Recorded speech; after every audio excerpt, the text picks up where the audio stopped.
Good day, everyone. My name is Jennifer Wright, and I just want to share a few things that I've learned about a multinational corporation that has ranked as a Fortune 500 company for quite some time, and that would be Nike. Yes. Uh, as most of you know, Nike's nature of business is involved in the sportswear and sporting good industry. They're notoriously known for their innovative products in footwear, athletic apparel, sporting equipment, and accessories. Now, how it works is they fall under a matrix organizational structure. Top of the structure is global headquarters. Uh, what is interesting about their hierarchy is the additional level for their regional headquarters in Europe, Middle East, and Africa, which is called EMEA. Plus, there are over 40 wholly owned subsidiary companies that are managed as well. One factor of external environment affecting the organization's success today is the political landscape. Yeah.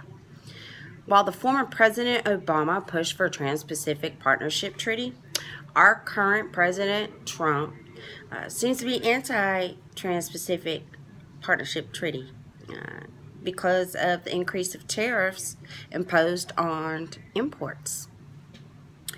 Nike will be affected by this decision if Trump does not ratify the TPP, which could slow down their progress for computerized and automated factories without the help of humans. Yep, because that's what they're currently working on.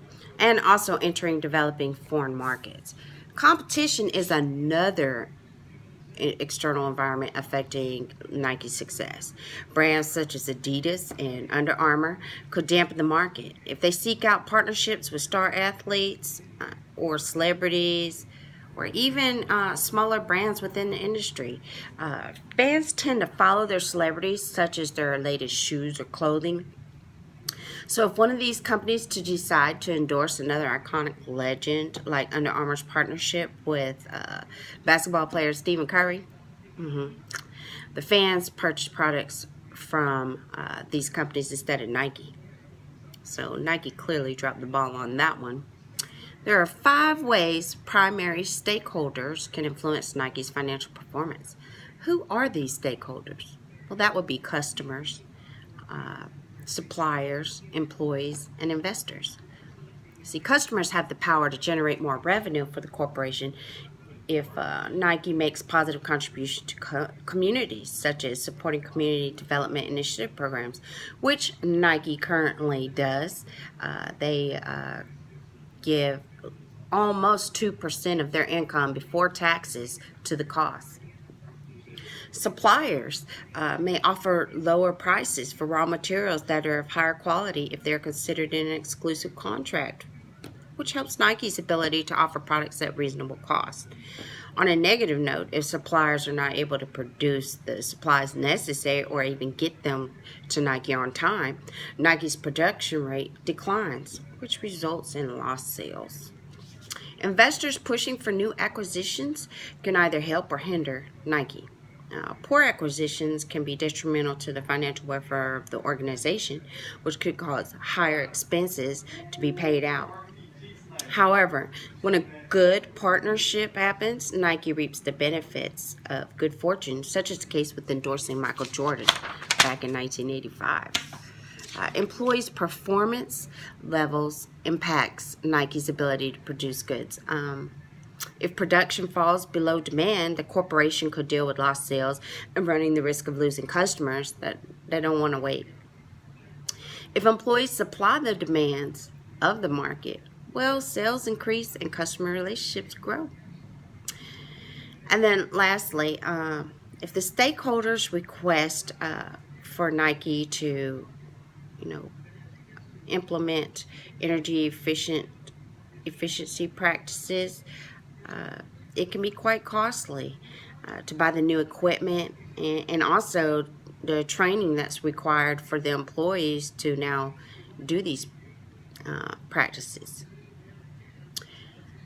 Now, a controversial corporate social responsibility associated with Nike was the sweatshop scandals that occurred in the 1990s.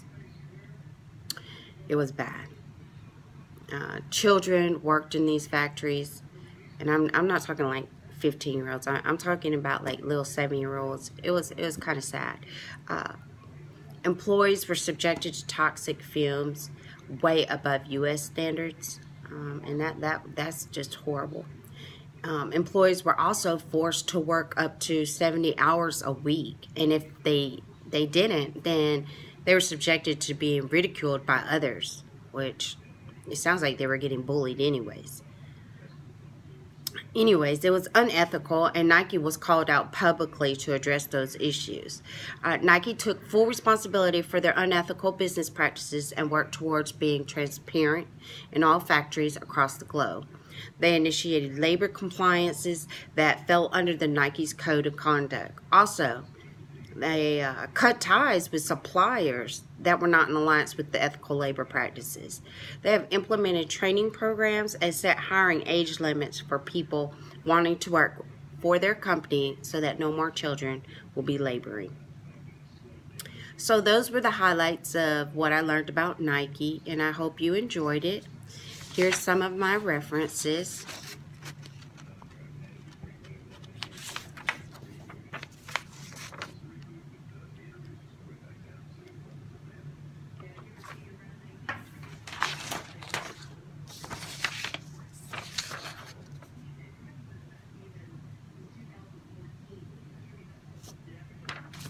Y'all have a great day.